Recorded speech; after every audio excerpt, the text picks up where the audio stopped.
राधे राधे. आजचा विषय फार गंभीर आहे.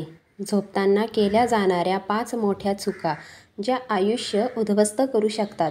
बाळा, दिवसा केलेला पाप मनुष्याला हळूहळू खाली खेचतो, पण रात्रीची निष्काळजीपणा थेट जीवनाच्या मुळांवर घाव करतो. कारण रात्र ही केवळ विश्रांतीची वेळ नाही. रात्र तो काळ आहे जेव्हा आत्मा शरीराशी संवाद साधतो. रात्र तो क्षण आहे जेव्हा भगवंताची कृपेचे दार उघडते. रात्र तो क्षण आहे जेव्हा शरीर विश्रांती घेतं, पण मन, आत्मा आणि भाग्याची निर्मिती चालू असते. आणि त्या पवित्र क्षणी जर तू चूक केलीस तर प्रभूच्या कृपेचे दरवाजे सुद्धा बंद होऊ शकतात.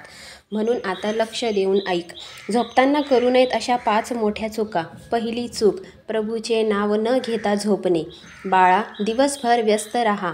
मन इकडे तिकडे धावू दे, शरीर थकू दे, पण जर रात्री बिछाण्यावर झोपताना एकदाही हर हर महादेव नाही म्हटलंस तर दिवसभराची तपस्या व्यर्थ जाते.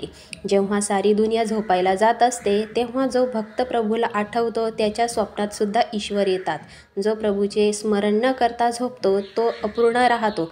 बाळा, रात्री झोपण्यापूर्वी शिवाचे स्मरण कर. असे म्हण की हे भोलेनाथ, दिवसभर जे केलं त्याचा फळ मला मिळो, पण आता मी तुझ्या चरणी विश्रांती घेतो. असे म्हणून जो झोपतो तो फक्त शरीराला झोपवत नाही तर आत्म्यालाही प्रभूजवळ ठेवून विश्रांती घेतो. दुसरी चूक, बिछाण्यावर मोबाईल घेऊन जाणे. ही सर्वात घातक सवय आहे. दिवसभर जे बघितले नाही ते सगळं रात्री बघायची लालसा मनुष्याला मानसिकदृष्ट्या आजारी बनवते. मोबाईलच्या स्क्रीनमधून येणारा निळा प्रकाश, ब्ल्यू लाईट, तुझी झोप हिसकावतो, तुझं चित्त भटकावतो आणि आत्म्यापासून तुला दूर नेतो. रात्र हा वेळ मन शांत होण्याचा असतो, पण तू मोबाईलने त्याला अजून अशांत करतोस.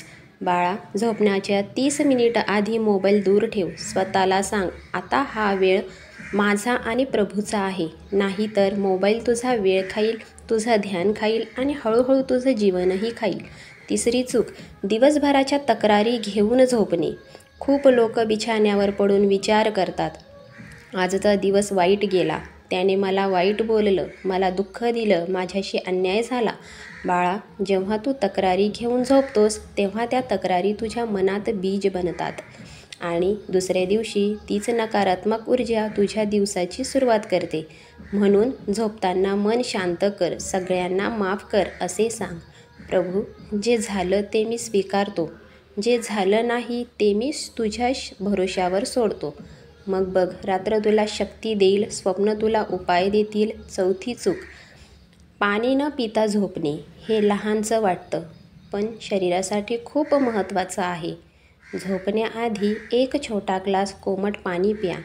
हे शरीराला संपूर्ण विश्रांतीची स्थिती आणतं. हे मेंदूच्या नसांना आराम देतं. ध्यान ठेव, जास्त पाणी नाही, फक्त एवढं की शरीराला ताजेपणाचा संकेत मिळावा. शरीर हे मंदिर आहे आणि पाणी हा त्याचा पहिला अभिषेक आहे. रात्री घेतलेलं पाणी शरीराच्या आत एका ब्रह्मांडीय शांती निर्माण करतं. 5वी चूक, दुसऱ्या दिवसाची योजना न करता झोपणे. जो मनुष्य उद्देशाशिवाय झोपतो तो सकाळी उठूनही हरवलेला असतो. रात्री झोपण्याआधी 2 मिनिटं डोळे मिट आणि विचार कर, उद्या मला काय करायचं आहे, सुरुवात कशी करायची आहे, कोणत्या गोष्टींपासून दूर राहायचं आहे, प्रभूकडून काय मागायचं आहे. जेव्हा तू संकल्प करून झोपशील तेव्हा संपूर्ण रात्र ब्रह्मांड तुझ्यासाठी मार्ग बनवेल.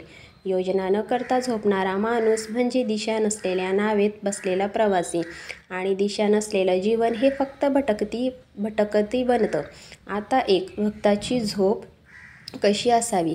भक्ताची झोप प्रभूच्या नावात लीन असावी, शांतीने भरलेली असावी, खऱ्या आत्मपरीक्षणानंतर असावी आणि सकाळी नवीन संकल्पासह उठावी. झोपण्याआधी असे सांग, हे महादेव, आज जे मिळालं त्यासाठी धन्यवाद.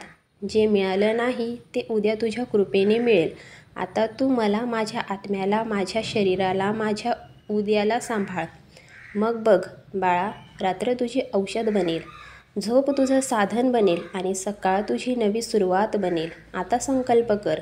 आता प्रभूचे नाव न घेता कधी झोपणार नाही. आता मोबाईलपेक्षा आधी स्वतःला भेटणार. आता तक्रार नाही, फक्त धन्यवाद घेऊन झोपणार. आता पाण्याने शरीराचा सन्मान करणार. आता योजना न करता कधी झोपणार नाही.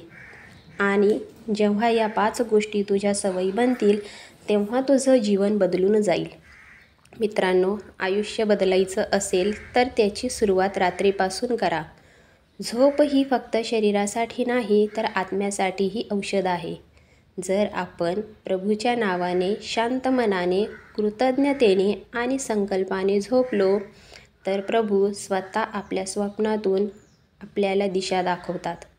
आजपासून ही 5 छोटी छोटी सवय आपल्या आयुष्यात आणा आणि बघा, तुमचं जीवन प्रकाशाने, शांतीने आणि यशाने भरून जाईल.